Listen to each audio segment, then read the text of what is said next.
I did a small 8x8 test piece last night with the black and the white enamel paint, both in the same painting.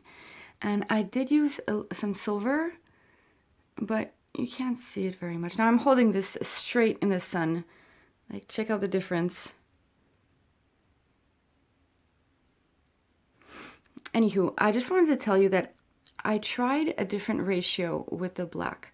I added more of the enamel paint with the Artist Loft rather than half-half, and surprisingly, it cracked much less. There's practically none except up there, you see?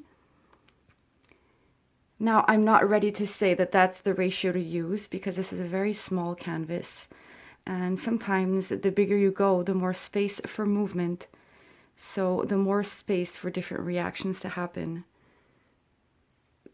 It's especially the movement of the paint. But it's really interesting, and I did a test piece before going bigger. I wanted to see how that black and white together would react. And this is not varnished. All right, bye guys.